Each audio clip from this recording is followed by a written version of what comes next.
Four young burger chef workers closed a small restaurant in Speedway, Indiana, on a cold Friday night in November 1978, and none of them ever came home.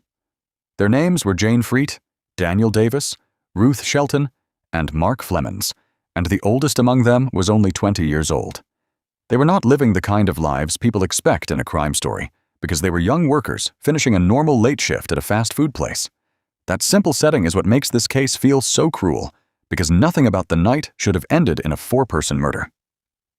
On November 17th, the four were working at a burger chef on Crawfordsville Road, just outside Indianapolis, and they were expected to close around midnight.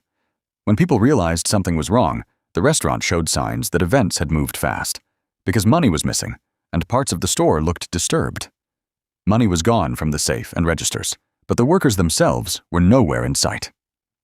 Outside, there was no clear answer waiting for police, which only made the disappearance more confusing for the families trying to understand that night. At first, officers believed the employees might have stolen the money and gone out for the night, and that assumption shaped the first crucial hours. Because police did not immediately secure the store as a murder scene, the restaurant was cleaned before trained investigators could fully examine it. Surfaces were touched, floors were cleaned, and objects were moved, which likely destroyed fingerprints, footprints, and other tiny clues forever. In a case this violent, those first lost hours may have mattered more than anything that came later. 2 days later, on November 19th, the bodies of all four workers were found in a wooded area in Johnson County, roughly 20 miles from the restaurant. Investigators said the victims had suffered a mix of gunshot wounds, stab wounds, and blunt force injuries, which showed a shocking level of violence. The killer or killers had not just robbed a restaurant because they had taken four young people away from a public place and murdered them elsewhere.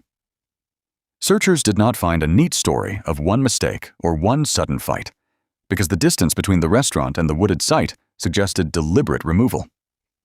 That single decision has always raised the darkest question in the case, because moving four witnesses takes control, planning, and a frightening amount of nerve. Some investigators came to believe that a robbery was interrupted and the workers were forced into a vehicle so they could not identify the attackers later. Other people have wondered whether at least one victim recognized the person at the door and followed them without realizing the danger. No one knows for sure, and that uncertainty has kept the story alive for decades. The investigation grew even harder because the physical scene had already been damaged, and early interviews were colored by that first mistaken theory that the workers had simply run off. When an investigation starts from the wrong story, every hour after that becomes a race to catch up with reality.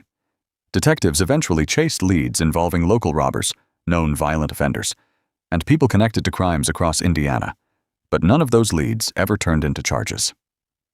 Some investigators have argued that controlling four victims at once would have been difficult for a lone offender, which opened the door to the idea of multiple attackers. Others think the numbers do not prove anything, because fear, surprise, and a weapon can control a room faster than most people imagine. That disagreement shows how incomplete the evidence still is, even after decades of review. Indiana State Police have revisited the case many times, and the murders still stand as one of the state's most haunting unsolved investigations. People who study the case keep returning to one painful thought, that the first response may have cost investigators their best chance at immediate answers. The story also carries another bitter detail, because Burger Chef itself eventually disappeared as a national chain, while this one night never disappeared at all.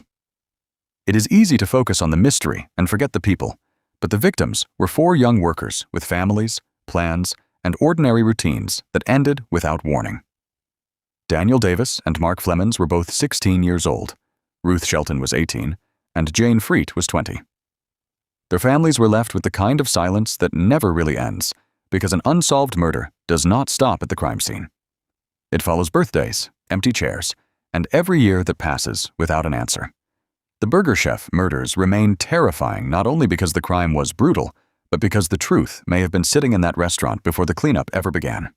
Somewhere in the gap between a bad first assumption and a missing piece of evidence, a killer walked away and stayed free. If you want more dark cases that still leave people searching for the truth, stay with Dark Case.